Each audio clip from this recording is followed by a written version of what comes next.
માળિયાહાટીના બ્રહ્મ સમાજના આર્મીમાં લેફ્ટનન્ટના પદે જિલ્લાના પ્રમુખ યુવાનની નિમણૂક થતાં સમાજના આગેવાનો તથા શ્રેષ્ઠીઓ દ્વારા સન્માન કરાયું હતું. માળિયાહાટીના બ્રહ્મ સમાજના આગેવાન અને પ્રસિદ્ધ બ્રહ્મપુરી રાજમંડળના ડિરેક્ટર હકુભાઈ જોશીનો પુત્ર મેહુલ જોશી કે જે ભારતીય આર્મીમાં જોડાયા બાદ ખૂબ જ ટૂંકા ગાળામાં પોતાની હોશિયારી અને કૌશલથી લેફ્ટનન્ટના પદ સુધી સફર કરી અને ખૂબ જ અઘરી ટ્રેનિંગ પૂર્ણ કરી અને ફરજ પર પોસ્ટિંગ બાદ હાલ પ્રથમ વખતે માદરી વતન માળિયા ખાતે આવ્યો હતો અને તેને આવતા જ જિલ્લામાં હોદ્દા પર નિમણૂક પામનાર યુવાન હોય સમાજના આગેવાનો દ્વારા અત્રે બ્રહ્મ સમાજની વાડી ખાતે તેનો સન્માન સમારોહનું આયોજન કરાયું હતું, જેમાં મોટી સંખ્યામાં સમગ્ર આગેવાનો જોડાયા હતા, મોટી સંખ્યામાં લોકો પણ જોડાયા હતા અને આભાર વિધિ કરી હતી અને સમગ્ર કાર્યક્રમને સફળ બનાવ્યો હતો.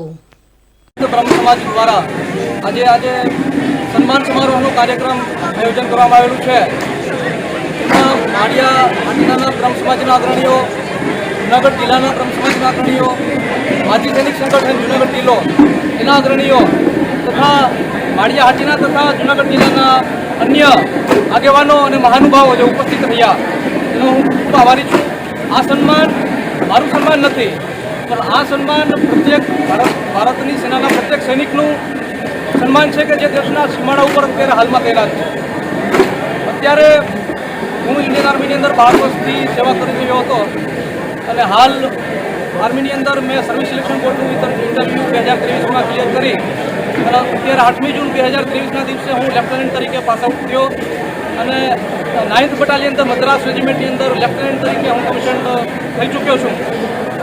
તો હું યુવાનોને એટલું કહેવા માગીશ કે તેઓ ભારતીય સેનામાં જોડાય, જવાન તરીકે જોડાય અને અધિકારી કેવી રીતે બનવું એની આપણા વિસ્તારની અંદર અવેરનેસ નથી, તો અધિકારી બનવા માટે પ્રયત્નો કરે, ઓફિસર બનવા માટે પ્રયત્નો કરે અને જો એમાં એક વખત સફળતા ન મળે તો બીજો પ્રયત્ન કરે, ત્રીજો પ્રયત્ન કરે. કારણ કે અંતે એટલું જ કહેવા માગીશ कि असफलता एक चुनौती है, इसे स्वीकार करें.